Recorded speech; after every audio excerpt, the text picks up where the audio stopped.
et bienvenue dans Passé Présent, l'émission historique de TVL présentée en partenariat avec la revue d'histoire européenne. Revue d'histoire européenne dont le dernier numéro, qui est toujours en kiosque, traite de la collaboration de gauche. C'est un sujet gênant pour l'intelligentsia, totalement occulté après la guerre sous la pression d'un véritable terrorisme intellectuel. Il a fallu attendre les années 80 pour que la vérité ressurgisse. Les choses ne sont pas aussi simples que ça et l'histoire réelle est parfois une pilule dure à avaler, surtout lorsqu'elle ne correspond pas à la doxa officielle. Effectivement, depuis la fin de la guerre, on nous présente une France de l'occupation divisée en deux. Celle de la résistance, qui ne put être que de gauche, et surtout communiste, et celle de la collaboration de droite, et surtout d'extrême droite. Pourtant, sur fond d'anti-bellicisme, dont la genèse est compréhensible après le traumatisme de la boucherie de 14-18, des anciens combattants, mais aussi tout un pan de la gauche pacifiste de l'entre-deux-guerres, vont chanter les louanges du nouveau régime installé à Vichy. Beaucoup des socialistes et des libertaires regroupés quelques années auparavant au sein du Centre de liaison contre la guerre ou de la Ligue des droits de l'homme deviendront des partisans de la collaboration. Outre la figure bien connue d'un Jacques Doriot, ancien dirigeant éminent du Parti communiste avant qu'il ne fonde le PPF, l'antiparlementarisme se développe également chez les néo-radicaux et les néo-socialistes qui ont rompu en 1933 avec la SFIO. Partisans d'un État corporatiste autoritaire, ils vont aussi venir renforcer l'État français, voire choisir le camp de l'ultra-collaboration. La personnalité la plus emblématique en étant certainement Marcel Déat, normalien, héros de la guerre de 14-18, qui deviendra ministre du maréchal Pétain. Le dossier que vous propose la revue d'histoire européenne retrace l'histoire de cette gauche collabo et l'un des articles est consacré à la presse, à cette presse collaborationniste issue de la gauche. Et nous recevons l'auteur de cet article, Pierre-Denis Boudriaud. Pierre-Denis Boudriaud, bonjour. Bonjour. Vous êtes docteur en histoire moderne et contemporaine et vous êtes l'auteur de plusieurs ouvrages, notamment L'épuration 1944-1949, paru en 2011 aux éditions Grancher. En effet, oui. De l'ennemi intérieur de la Troisième République entre 1938 et 1940 aux éditions de Chéry en 2014. D'ailleurs, vous étiez venu nous en parler sur ce même plateau. Il y a un an, d'ailleurs, vous aviez inauguré la nouvelle saison du nouveau Passé Présent. Et ensuite, dernier ouvrage, Bagne et camp de l'épuration française aux éditions Oda Izarn en 2021. Et j'ajoute que vous êtes un contributeur régulier de la revue d'histoire européenne et que justement vous signez dans le dernier numéro l'article consacré à la presse de gauche durant la période de l'occupation, presse officielle ayant pignon sur rue 100 ans. Alors, déjà, on va faire un petit panorama. Durant la guerre 39-40 jusqu'à l'armistice, la presse paraît régulièrement, même s'il y a déjà des premières censures, notamment à l'encontre de la presse communiste. Voilà, de l'humanité, par excellence, puisque l'humanité est interdite le 27 août 1939 par le gouvernement Daladier pour avoir cautionné le pacte de non-agression germano-soviétique. Ils vont même jusqu'à, c'est un détail, mais détruire les plombs de l'imprimerie.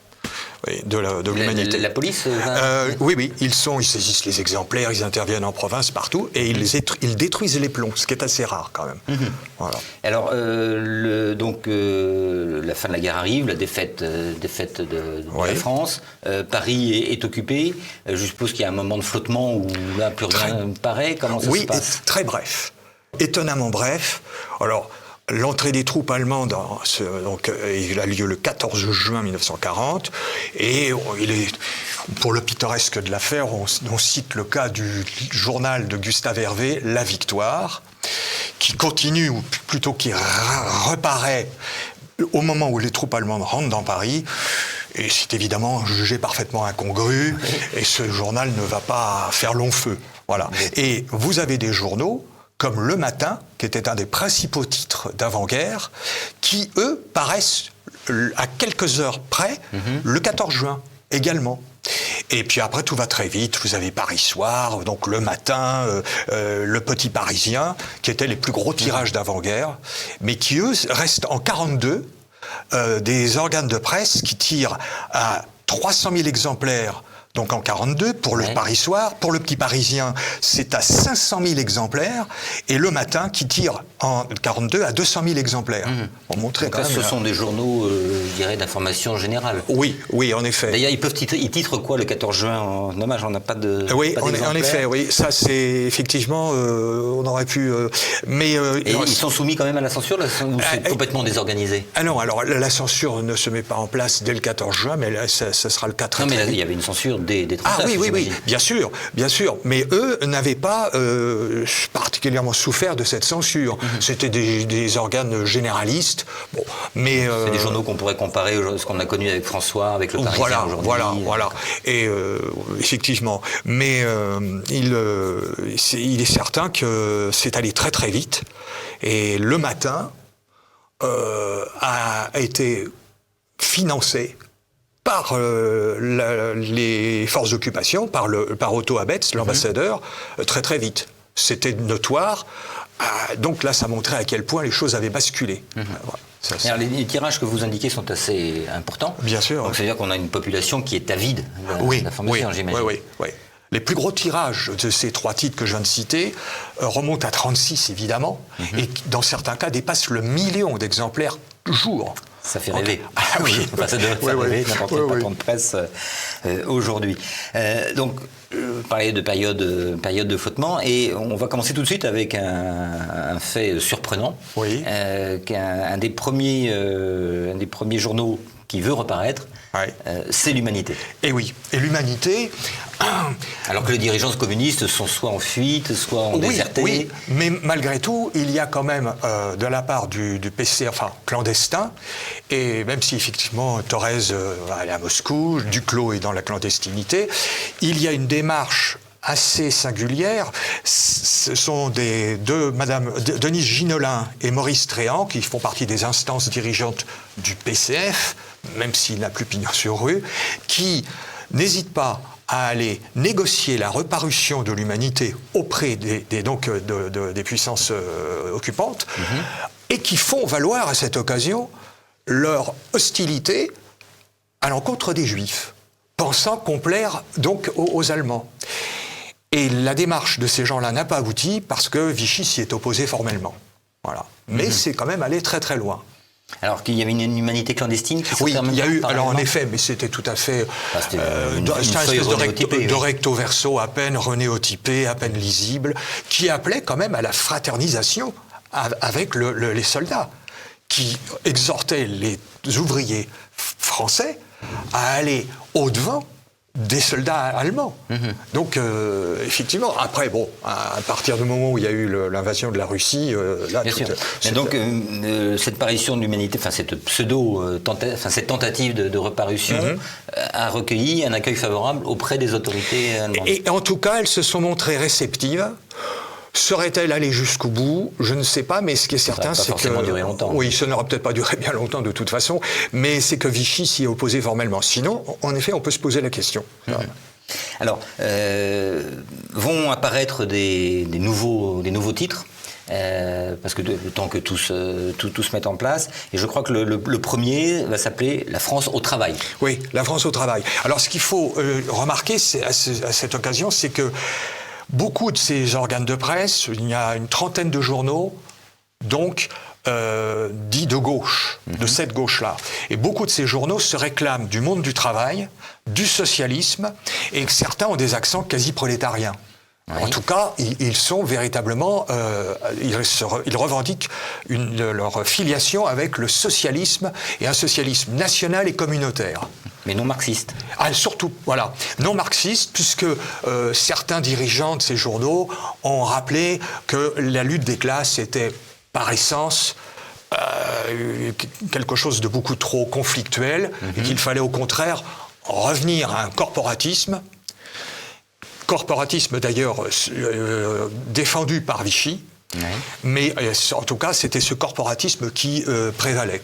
Alors la France au travail est dirigée par qui? Il y a qui derrière? Alors la France au travail, c'est quand même effectivement un petit peu un cas limite, puisque c'est donc un quotidien qui fait, comment dirais-je, vœu d'antisémitisme, un antisémitisme assez forcené. Et on y retrouve Henri Coston, qui était déjà connu avant-guerre, pour effectivement son appartenance à des groupuscules, on ne peut pas dire plus, qui revendiquaient cet antisémitisme. Voilà. Mais quand même, il n'y avait pas que cet antisémitisme qui primait, c'était également la notion de travail et également de socialisme. Qui, alors, ce faisant, il fait partie de ces titres qui ont tenté de capter une partie du lectorat de l'Humanité. Oui, d'ailleurs, vous dites que c'est une sorte d'hybride entre l'Humanité et l'Action française. Oui, ce qui est quand même assez étonnant, quand même. Oui, ça, ce sont des contorsions à peine imaginables. Oui. Mais, et donc, effectivement, ils ont cherché à capter une partie de ce lectorat. On ne sait pas bien si ça a été très probant. Non. C'est un journal qui tirait combien? Alors là, le chiffre, je ne suis pas sûr. Alors là aussi, il faut signaler que les tirages, le chiffre des tirages varie de façon non négligeable d'une source à l'autre, d'un historien à l'autre. C'est un petit peu déconcertant. Mais je crois que la France au travail avait quand même, je me permets de regarder rapidement, voilà, la France au travail, dès août 40, culminé à 200 000 exemplaires. Et sans doute pour avoir, en effet, détourné une partie du lectorat de l'Humanité. Et donc elle change de titre. Le journal va changer de titre. Elle change de titre et après, donc, elle fait place à la France socialiste. Là aussi, on retrouve dans le titre cette notion de socialisme, c'est la valeur cardinale avec le travail. Et est-ce qu'on est vraiment dans un discours collaborationniste à 100%? Alors, non, il y a quand même... Alors ça, c'est effectivement assez étonnant. C'est que, non pas à propos de ces journaux, mais il y en a d'autres qui n'hésitent pas à comment pourrait-on dire, à faire preuve de nuance. Et il y a un journal qui, alors en la matière, l'exception par excellence, c'est Aujourd'hui. Oui. Aujourd'hui, dont le premier directeur a été Henri Janson, dialoguiste, écrivain, journaliste passé par le Canard enchaîné, bien connu. Et Henri Janson, pendant quelques semaines, n'hésite pas à critiquer l'existence de camps d'internement administratif créés sous Daladier, mais qui continuait d'ailleurs donc d'être en service. Il n'hésite pas à critiquer, ça c'était le fait des autres journaux aussi, le capitalisme, Vichy. Et au sein de ce journal, aujourd'hui, on retrouve Robert Desnos, le poète surréaliste, etc., qui lui, en tant que critique littéraire, en 1941, au moment de la sortie des Beaux Draps de Céline, va éreinter les Beaux Draps. Même si après Robert Desnos rejoindra un mouvement de résistance et, comme on le sait, mourra en déportation à Theresienstadt. Voilà. D'ailleurs, on publie un petit facsimilé d'aujourd'hui dans la revue, avec un texte de Desnos qui est intitulé « J'irai le dire à la commandante Tour ». Oui, parce que là... finalement, il se moque. Il charge ça ne pouvait pas durer bien longtemps. Et à travers ce papier, évidemment, il vitupère l'esprit de délation qui caractériserait les Français. Ça. Mais c'est allé très loin. Et alors, ce qu'il faut dire à cet égard, c'est que si de tels journaux, il y en a très très peu, existent, même de façon très éphémère, c'est parce que Otto Abetz, en fin manœuvrier qu'il est, a compris qu'il ne fallait pas tout verrouiller et qu'il fallait laisser cette apparence de liberté dès lors que ça n'allait pas à l'encontre des intérêts allemands. De façon à ce que tout le monde puisse s'exprimer. Nous, on va passer en revue les différents journaux. Donc, on parle maintenant d'un journal qui s'appelle L'Atelier et qui est sous-titré L'hebdomadaire du travail français. Voilà, encore, effectivement, qui lui aussi, alors qui est constitué d'anciens syndicalistes CGT, majoritairement, et qui va, là aussi, avoir... donc cette tendance René Belin... Oui, en effet, et qui, lui, a été l'inspirateur de la Charte du travail. Ministre du Travail. Voilà, donc d'esprit corporatiste. Et de la retraite par répartition. Ah oui, en effet, déjà, voilà. Et c'est un organe de presse qui est quand même assez proche du Rassemblement national populaire de Marcel Déat. D'accord. Et lui, on a un tirage... Alors, le tirage, il est effectivement beaucoup plus modeste, parce que il se situe aux environs de 20 000 exemplaires. Oui, ce qui n'est pas énorme, là. Jusqu'en 1944. Alors, il y a un autre quotidien qui est important, parce que c'est l'organe central du parti populaire français, qui est le plus gros, avec le RNP, un des plus gros partis de la collaboration. Absolument. Donc, le Cri du Peuple, c'est également un succès éditorial. On tire à combien? Le Cri du Peuple n'a pas le succès donc, de l'œuvre qui tire à 200 000 exemplaires. L'œuvre, c'est le journal de Marcel Déat. Marcel Déat, du RNP, donc le concurrent. Voilà. Le concurrent et pas seulement les frères presse. ennemis. Tout à fait.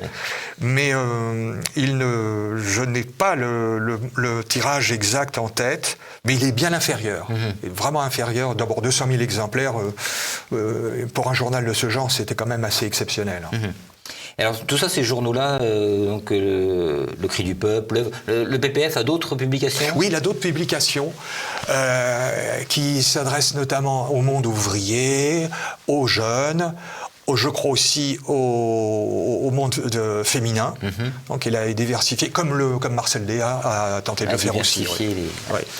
Alors, il y en a une que je trouve intéressante qui occupe vraiment une place particulière, c'est le Rouge et le Bleu, qui lui est un hebdomadaire et qui se présente comme la revue de la pensée socialiste. Oui. Et il est fondé par un personnage assez intéressant. Ah oui, tout à fait. Oui, Charles Spinas, qui lui encore une fois vient de gauche. Vient de la gauche. De la SFIO. Voilà, de la SFIO, et qui a aussi manifesté une très grande ouverture d'esprit, une indépendance d'esprit qui lui a attiré les foudres de ses concurrents, parce que tout ce monde de la presse est toujours en rivalité. Ça, c'est chronique, et le Rouge et le Bleu étaient vraiment honnis des autres organes de presse. Et ils ont fini, donc ces adversaires ont fini par obtenir l'interdiction du Rouge et du Bleu. Sous quel prétexte? Parce qu'en fait, il aurait été suspecté d'abord de complaisance démocratique, parce que Charles Spinas, oui c'était la formule à l'époque, Charles Spinas, lui, voulait bien aborder la collaboration, mais dans ce qu'il disait, dans ce qu'il appelait l'égalité des droits. Et qu'il se refusait à toute flagornerie, toute adulation. Ce qui évidemment était fort déplaisant pour les autres. Et donc les rivaux ont obtenu l'interdiction du Rouge et du Bleu. Je crois d'ailleurs que ça n'a pas duré bien longtemps, puisque le journal a été interdit en août 1942. Oui, donc il n'a pas duré bien. Alors, parce que Spinas, lui, il a été ministre SFIO d'un gouvernement Blum. Blum en 1936, absolument, oui. Et il est tombé comment dans la collaboration? C'est un pacifiste? Alors, alors là aussi, vous avez des voies d'accès plus ou moins rapides à la collaboration, dont par excellence le pacifisme. Là, le pacifisme et le socialisme sont véritablement des voies royales d'accès à la collaboration. Spinas ne fait pas exception. Il faut effectivement se référer à sa participation, enfin à son portefeuille dans le premier ministère Blum, et ensuite à une évolution comme tant d'autres, à partir du moment où les Allemands arrivent à Paris. Et est-ce que des gens comme Spinas emmènent derrière eux leurs collaborateurs, d'autres d'anciens militants de la SFIO, pour collaborer à tous ces titres? Il y a en effet un certain nombre, je suis obligé de dire comme à chaque fois, un certain nombre d'éléments de cette mouvance qui suivent les leaders. Et alors à ce sujet-là, il y a quand même quelque chose qui est fondamental, c'est la typologie de cette gauche collaborationniste, qui est d'une diversité à peine imaginable. Parce que vous avez bien évidemment le courant socialiste, les néo-socialistes, vous avez pas mal d'anciens cégétistes, de SFIO, vous avez un nombre non négligeable de Dreyfusards, vous avez là encore un nombre non négligeable d'anciens membres du comité de vigilance des intellectuels antifascistes, qui a été fondé en 1934. Vous avez des pacifistes, enfin bref, la liste est trop longue, mais ça, c'est quand même une caractéristique majeure. Et tous ces gens-là se tirent dans les pattes? Alors, ils se tirent dans les pattes, en effet, parce qu'il y a un moment où les leaders, tels que Déat et Doriot, entraînent leurs troupes Et il y a donc un phénomène de regroupement et aussi de radicalisation. À partir de 1941, avec donc l'entrée des troupes allemandes en Union soviétique, on assiste à un phénomène de radicalisation, voire d'extrémisation, donc de surenchère et de basculement dans un antisémitisme particulièrement virulent. Donc là, les choses sont beaucoup plus nettes et chacun doit prendre position. Et alors, chose également surprenante que vous indiquez, c'est la revendication de l'héritage de Jaurès par ces gens-là. Oui. Jaurès, très vite, très tôt, a été considéré par l'ensemble de cette gauche comme le promoteur du rapprochement franco-allemand. Le promoteur, le pionnier, et donc sans trop insister sur le fait que s'il n'avait pas été assassiné, il aurait probablement rejoint l'Union sacrée. Je pense qu'effectivement, ça aurait été le cas. Mais c'est vraiment la figure tutélaire de cette gauche en matière de rapprochement franco-allemand. Donc il se revendique. Il se revendique. Et je dispute même l'héritage, en quelque sorte, parce que plus jaurésien que moi, ça n'existe pas, etc.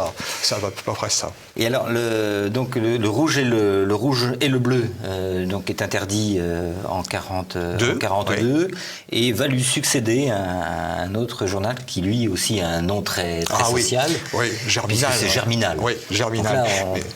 Là, on fait après Jaurès, on fait dans le Zola. Ah oui, et c'est vrai que c'est très ouvriériste, si je puis dire. Mais Germinal qui n'a qu'une existence très éphémère, parce qu'il ne paraît que quelques mois en 1944.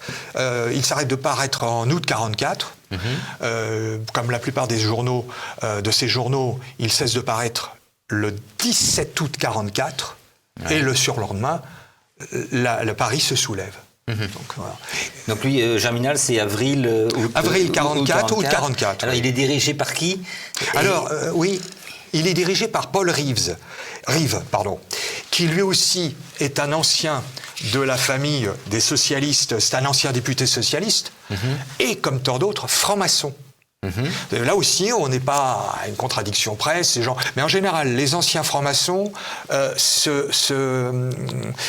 dépêchent de répudier toute appartenance et au contraire versent dans une critique farouche de la franc-maçonnerie. Voilà. Et il y a des collaborateurs un peu célèbres, je crois. Oui, alors des pères célèbres. Oui, parce que dans l'équipe rédactionnelle apparaissent Claude Jamay, brillant intellectuel, qui est le père de Dominique Jamay, et également Robert Jospin, qui est le père de Lionel Jospin. Et qui, quand même, ont une part non négligeable dans la gestion de ce journal. Voilà. Alors, ces journaux, vous indiquez, alors, ce qui m'intéressait, c'est le financement de ces journaux, parce que on sait qu'aujourd'hui, par exemple, la presse est entièrement subventionnée avec nos impôts. Enfin, pas toute la presse, la revue d'histoire européenne ne l'est pas. D'autres journaux amis ne le sont pas non plus. Mais donc, à l'époque, par qui est subventionnée cette presse? Vous citez un trust allemand, là. Oui, le trust, absolument, le fameux trust Ibelin, qui est de toute façon indissociable de l'action de l'ambassadeur Otto Abetz. Et sans mauvais jeu de mots, sans l'aval de Otto Abetz et le soutien financier de ce trust, il n'y avait rien de viable. De toute façon, la censure aurait fonctionné immédiatement.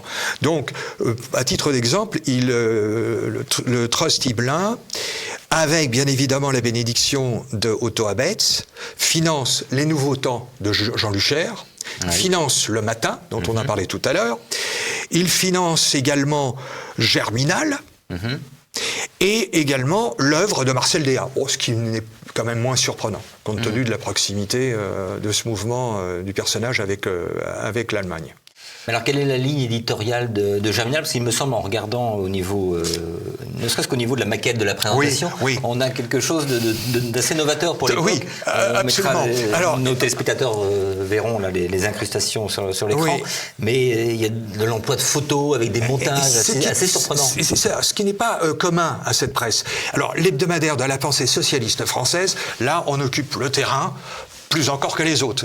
C'est le sous-titre, il n'y a pas d'équivoque. Mais la maquette de ce journal, de Germinal, en effet, est assez étonnante parce que on y voit, alors notamment dans le numéro qui est présenté, un personnage qui brasse des piles de billets. Il y a un côté un peu accrocheur, enfin spectaculaire, volontaire, que l'on retrouvera sans doute après-guerre dans d'autres journaux. Oui, on est dans le ton de ce que pourrait être le Crapouillot, de ce qu'a fait après le Canard enchaîné ou d'autres. Oui. Ça a un côté, il y a une forme de sensationnalisme à travers la photo. Mais bon, là aussi, il n'a pas. Non, il n'a pas duré. Non. Donc aujourd'hui, nous en avons parlé. Nous n'avons pas parlé des nouveaux temps. Alors qu'est-ce que c'est que les nouveaux temps? C'est donc le journal de Jean Luchaire, financé, comme nous le disions, par l'Allemagne, et qui d'ailleurs est tenu à bout de bras par l'Allemagne. Hein. Et les nouveaux temps, c'est donc un peu l'organe de presse officieux de l'Allemagne, à travers, j'exagère un peu, à travers Jean Luchaire. Alors, qui est ce personnage? Jean Luchaire est un personnage assez surprenant. Ah oui, même plus, on pourrait dire fascinant. On va s'attarder sur Jean Luchaire. C'est un homme qui, lui encore, vient de la gauche, pacifiste, socialiste, mais surtout pacifiste, qui a noué, dès 1930, des relations d'amitié avec Otto Abetz. À l'époque, Otto Abetz était encore vaguement social-démocrate. Et Otto Abetz, avec Jean Luchaire, avait eu l'idée de rassembler les jeunesses donc de l'Allemagne et de la France à l'occasion de grandes rencontres auxquelles donc participait Jean Luchaire. Et c'est ces relations d'amitié qui ont permis à Jean Luchaire, une fois qu'Otto Abetz a été nommé ambassadeur à Paris, d'obtenir à peu près tout ce qu'il voulait. Mais Jean Luchaire était journaliste déjà? Il a été journaliste. Il avait travaillé, alors non pas au Nouveau Temps qui n'existait pas encore, mais au Temps, qui est un peu l'ancêtre du Monde. Enfin, surtout en matière de typo. Mais si, quand même, il y avait la tonalité d'ensemble qui pourrait le faire s'apparenter au Monde. Voilà. Et donc Jean Luchaire est un homme qui est réputé pendant l'occupation dandy, noceur, vénal, mais qui, très singulièrement, avant d'être fusillé, quelques semaines avant d'être fusillé... Donc il est arrêté. Il est arrêté. Il ne s'enfuit pas, il s'enfuit. Si, il s'enfuit en Allemagne, et il tente, comme quelques autres, de faire repartir quelques activités de presse et de radio. En Allemagne. En Allemagne. Il a été arrêté, il est jugé en 1946, il va être fusillé en 1946, et avant d'être fusillé, voilà cet homme qui avait un passé qui ne le prédisposait absolument pas à être, à être converti, qui se convertit avec une sincérité incontestable, à un point qu'il a été cité comme modèle, qu'il a servi de modèle à d'autres, parce qu'il y a un phénomène quand même là aussi tout à fait important. Parmi les épurés, les condamnés à mort qui sont promis au poteau, vous avez un grand nombre de ces gens-là qui se convertissent ou qui redécouvrent la foi avec une ferveur absolument insoupçonnable, dont Luchaire est le modèle. Voilà. Mais c'est un homme qui a joué un rôle essentiel, Jean Luchaire, en matière de presse, non seulement par ses relations avec Otto Abetz, mais parce qu'il a été président de l'association des titres de presse de France. C'était donc un magnat de la presse, c'était le principal magnat de la presse. Il avait donc tous les leviers en main. Il y a une agence de presse aussi Alors oui, il y a une agence de presse, l'Inter-France, qui a été fondée en 1937 par Dominique Sordet, qui, elle, je pense que ça a dû donner des idées d'ailleurs par la suite, avait comme clientèle plus de 200 titres de journaux en France pendant l'occupation. Et donc, il alimentait tous ces journaux avec certaines lignes directrices, évidemment. Voilà. Et alors, quels sont tous ces journaux-là? Est-ce qu'ils sont tous entre les mains des autorités allemandes? Enfin, je veux dire en termes financiers, en termes d'influence, en termes de... Oui. Est-ce qu'il y a une censure permanente? Comment ça se passe? Alors, il y a une censure. Et là encore, ça montre à quel point tout cela peut être complexe. C'est que la censure est évidemment permanente, mais on a constaté, enfin, on a remarqué quand même que Otto Abetz était capable d'aller contre la censure, momentanément, pour défendre certains titres, qu'on n'a pas à l'esprit, mais il y en a eu peu. Donc ça montre que Otto Abetz faisait prévaloir les intérêts tactiques avant justement d'autres intérêts de propagande. Ça, c'est quand même une chose qui est à noter. Et par rapport à Vichy, ces journaux Ce sont des journaux très critiques, qui en veulent à Vichy, qui répudient d'ailleurs Vichy, à part l'effort et l'Action française, qui sont proches de Vichy. L'effort est un journal... Alors c'est un journal à l'origine socialiste, mais qui n'a pas cette tonalité aussi ouvriériste, aussi engagée que les autres titres qu'on a cités. Et donc, ce sont ces journaux sous la coupe allemande, sont en effet des journaux qui dépendent financièrement et politiquement de l'Allemagne, d'Otto Abetz. Là, il ne peut pas y échapper. Et donc, finalement, cet anti-vichisme, si on peut dire, lui, est alimenté par les Allemands, est totalement approuvé par les Allemands. On peut aussi dire qu'ils n'ont pas besoin d'être véritablement poussés par les Allemands, parce qu'il y a, bien avant-guerre, une hostilité très marquée vis-à-vis bien sûr de ce que deviendra Vichy, donc ce côté réactionnaire qui veut véritablement maîtriser le monde ouvrier. Ça indispose au plus haut point toute cette presse issue de la gauche. C'est pour ça qu'il y a un antagonisme absolument inexpiable. Et jusqu'en 1941, est-ce que ces journaux-là paraissent en zone libre et en zone occupée ? Ah non. Là, en effet, ce sont des journaux qui sont massivement parisiens. Enfin, en tout cas, parisiens, et ensuite diffusés. Et après 42, on retrouve quelques titres, mais il y a quand même un tropisme très net sur Paris, évidemment. Comme toute la vie culturelle de l'époque. Et on n'a pas il y a des équivalents en province, non, des publications on n'a pas l'équivalent. Il n'y a pas de presse régionale. Non, pas à ce point-là. Non, en effet. Oui. Alors, ce qui est intéressant aussi, c'est que sont-ils devenus ces journaux ? Aucun n'a survécu. Non, aucun. Il y a quand même il faut noter qu'aussi... Même au niveau des titres. Aujourd'hui existe toujours. Enfin, c'est le nouveau nom du Parisien d'ailleurs. C'est vrai. Mais non, ils n'ont pas survécu donc au-delà du 17 août. Et il y a un titre, mais j'ai quelques doutes, dont on dit qu'il a paru le 22 août. Alors que Paris se soulève le 19 août. Ça, c'est presque anecdotique, mais non, ils n'ont pas survécu du tout. Et au contraire, ils ont, puisqu'on a parlé de la grande spoliation de la presse française à la Libération, ils ont à leur tour occupé des locaux, comme Coston avait occupé les locaux du Grand Orient de France. Voilà, ils ont occupé massivement les locaux et occupé précédemment par... Voilà. Parce qu'en plus, les imprimeries, j'imagine qu'à l'époque, chaque journal avait sa propre... Oui. Donc, c'est pas comme aujourd'hui où on envoie... Non, en effet. On envoie un imprimeur les fichiers. Et alors, donc, que sont devenus les hommes derrière ces journaux ? Lucher, on vient de le dire, a été fusillé, avec bien d'autres également. Oui. Sinon, il y en a qui ont continué leur carrière après la guerre, soit dans la presse, soit dans la politique. Oui, alors dans la presse, vous avez quelques exemples connus, comme Lucien Combel, qui était donc à Révolution nationale, qui est un journal qui était aussi un journal dit collaborationniste, qui lui, après avoir purgé 9 ans, je crois, pas loin de 9 ans de prison et de centrale, a refait une carrière à la radio, a écrit quelques livres, mais ils ne sont pas si nombreux. Vous avez également Benoît Méchain. Lui n'était pas particulièrement versé dans le journalisme, qui lui a fait 10 ans plein, d'abord a été condamné à mort, gracié, dans des circonstances d'ailleurs assez mouvementées. Après, au sortir de ces 10 années de prison, on sait quelle a été ses activités de biographe.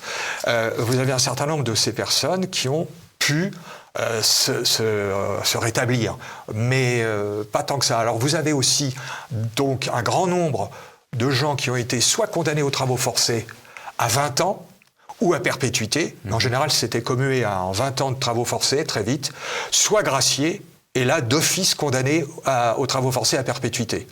Et la plupart sortent en 49, 50, en 53 c'est la grande amnistie, et là c'est quasiment, on vide à peu près les prisons. Oui, enfin, et donc ces gens-là, certains reprennent quelques activités, mais quand même peu, parce que là aussi il y a un phénomène de génération qui joue. Ce sont des gens qui ont quand même un certain âge. Hein. Là, on n'a pas toutes les statistiques à ce sujet, mais ils ne sont pas très nombreux, non. Non. Et alors, il y a le cas de toujours de ce personnage, Spinas, qui lui traverse ça. Et qui, d'ailleurs, qu'on l'on retrouve, alors, il a eu quelques soucis, mais il n'a pas été quand même trop Parce qu'il était engagé comment dans le Rouge et le Bleu? Il était le directeur. Il était le directeur, oui, il était le directeur. Mais comment il arrive à s'en tirer? Il fait comment? Ils n'ont pas. Alors, les magistrats n'ont pas retenu contre lui de charges accablantes parce que son collaborationnisme est quand même allé moins loin que pour d'autres. Et puis le fait qu'il était interdit en 1942. Oui, ça aussi. Ça tout à fait. C'était presque un gage de survie. Mais je crois qu'il n'a pas été emprisonné, ou très très peu, et il a ensuite tenté de se refaire donc avec les élections cantonales une santé politique. En 61, il s'est présenté sous l'étiquette des socialistes indépendants en Corrèze. Oui. Et c'est là où il fait la connaissance de Jacques Chirac, et lequel Jacques Chirac sera mis en piste grâce à Spinas. Voilà. Alors, je crois que Jacques Chirac, ses premiers mandats remontent je ne sais plus, mais c'est les années 60. Ouais. Donc, avec Charles Spinas, c'était le poulain de... Voilà, de Charles Spinas, oui. Ah, ouais. Mais Charles Spinas n'a quand même pas eu une carrière... oui, non, il a pas eu une grande carrière. Il était conseiller général et était maire de son patelin. Non, mais c'est intéressant, le fait qu'il ait rencontré effectivement Jacques Chirac et qu'il ait été son mentor, son mentor en politique. Oui, tout à fait. Bien, Pierre-Denis Baudriot, merci infiniment pour ce panorama de la presse collaborationniste française durant l'occupation. Vous reviendrez nous parler de l'épuration, d'ailleurs. Avec plaisir. On en a parlé, ça serait intéressant. Vous allez bientôt retrouver la petite histoire de Christopher Lahn. Je vous rappelle donc la gauche collabo, une histoire gênante. Le numéro est toujours en kiosque pour un mois encore environ. N'oubliez pas, avant de nous quitter, de cliquer sur le pouce levé sous la vidéo et bien sûr de vous abonner à notre chaîne YouTube. À bientôt.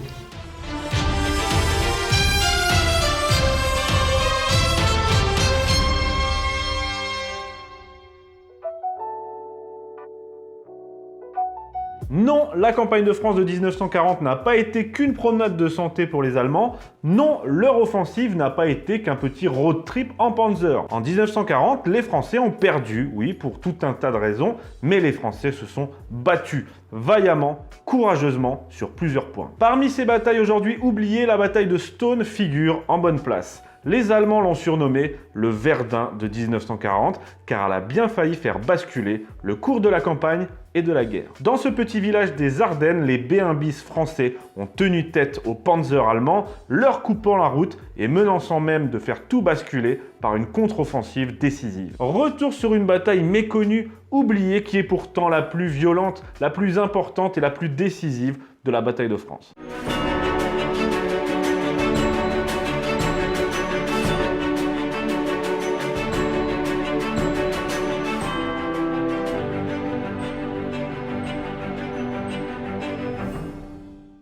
Je vous ai déjà parlé dans d'autres épisodes, par exemple du bombardement de Berlin par la France en 1940 ou encore de la bataille des Alpes contre les Allemands et les Italiens la même année. Car oui, je le répète, la France a combattu en 40. Et bien aujourd'hui justement, je vais vous parler d'un fait encore plus précis, une bataille d'envergure, la plus grande, qui a bien failli stopper l'offensive allemande à travers les Ardennes et même faire basculer le cours de la guerre, la bataille de Stone. Nous sommes en mai 1940 et le 10 mai justement, les Allemands lancent le plan jaune, c'est-à-dire leur offensive à travers les pays neutres, la Belgique et le Luxembourg, attirant à elles les troupes franco-britanniques qui suivent le mouvement. Mais l'attaque principale est ailleurs. C'est à travers les Ardennes que les Allemands comptent nous mettre le fameux coup de faucille avec les Panzer Division de Guderian. Le 13 mai, elles arrivent à Sedan, franchissent la Meuse et foncent vers l'ouest. Sauf que,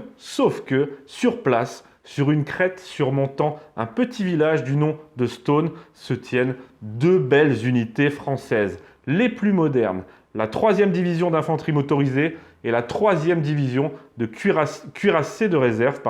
Leur but, colmater la brèche. C'est ainsi que la bataille de Stone commence le 14 mai, opposant ces 2 divisions françaises à la 10e Panzer Division, accompagnée du régiment d'élite Großdeutschland. C'est un combat de titans entre les forces parmi les plus modernes de leur armée. Les Allemands ont la supériorité numérique, logistique aussi, mais la position occupée par les Français en surplomb est idéale. Quand le combat commence, les chars français montent en ligne de façon désordonnée, la faute à un manque de transmission, de coordination, alors que les Allemands ont des radios et une reconnaissance aérienne. Néanmoins, les forces françaises parviennent à empêcher l'ennemi de prendre le village de Stone et sont en position pour lancer une grande contre-offensive. C'est là que le moment décisif va se jouer et que les Français vont laisser échapper leur destin à cause de la lenteur des transmissions, de l'hésitation du haut commandement et des ordres du général Flavigny. En effet, à ce moment-là, plutôt que de lancer toutes les forces blindées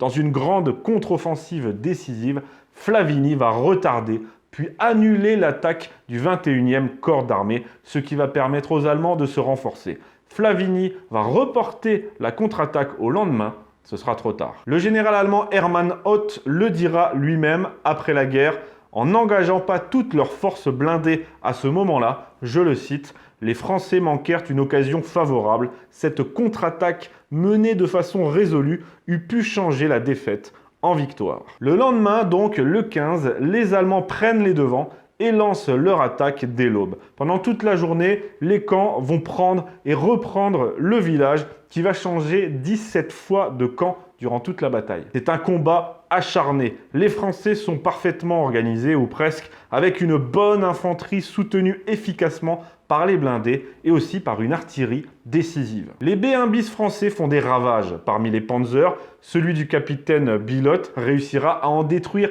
13 à lui tout seul. D'ailleurs, vous pouvez retrouver cet exploit parfaitement raconté avec humour par un odieux connard. Non, je l'insulte pas, c'est son pseudo, un odieux connard. Je vous invite vraiment à voir cette vidéo, sa vidéo sur le sujet. Le B1 bis s'est donc montré techniquement supérieur au Panzer, qui leur a fait très mal. Il est supérieur à eux en blindage, en armement. Bon, il a des faiblesses aussi. Il est très lourd, donc très gourmand en carburant. Donc obligé d'aller souvent se ravitailler à l'arrière. Mais il a mis à mal l'image de la supériorité matérielle allemande. Durant cette bataille, donc, les Allemands ne parviennent pas à se défaire des Français qui leur mettent un véritable coup d'arrêt.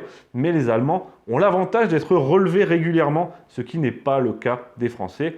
Et pourtant, ils tiennent bon. Dans cette bataille, en somme, les choses se sont déroulées comme elles auraient dû se dérouler partout ailleurs, c'est-à-dire avec un bon emploi des forces blindées, utilisées massivement, intelligemment en appui de l'infanterie et pas dispersées un peu partout sur le front. C'est d'ailleurs ce que fera le colonel de Gaulle le 17 mai à Montcornet en appliquant les principes qu'il avait exposés dans son livre Vers l'armée de métier, où il militait pour l'organisation des blindés en grandes unités de chars. L'historien Dominique Lormier le dit dans son livre sur la bataille de Stone, en parlant de l'emploi intelligent des chars associés à l'infanterie et à l'artillerie. Il nous dit que cette bataille est en quelque sorte, je cite, le modèle de ce qui aurait dû être réalisé sur l'ensemble du front, à savoir la rapidité de violentes contre-attaques utilisant toute la puissance de feu de l'armement moderne en des points névralgiques. Malheureusement, l'état-major et les politiques en ont décidé autrement et on a bien vu ce que ça a donné. Mais bref, on n'est pas là pour refaire le monde, refaire l'histoire, sinon il y aurait pas mal de boulot. La bataille de Stone s'achèvera le 21 mai. Le village était aux Allemands, mais l'objectif était réussi pour la France, empêcher l'ennemi de percer. En cela, la bataille a été un succès défensif français. Le problème, c'est que percer à Stone n'était pas l'objectif des Allemands. Et c'est pour ça que, sans être une défaite française, Stone est une victoire opérationnelle allemande, car pendant qu'ils fixaient les Français très combatifs sur ce point-là, sans pour autant les battre, eh bien, ils permettaient l'avancée de leur division vers l'ouest, qui était leur objectif principal. Le bilan est lourd des deux côtés, mais particulièrement côté allemand, 26 500 pertes, dont 3 000 tués et 24 chars détruits.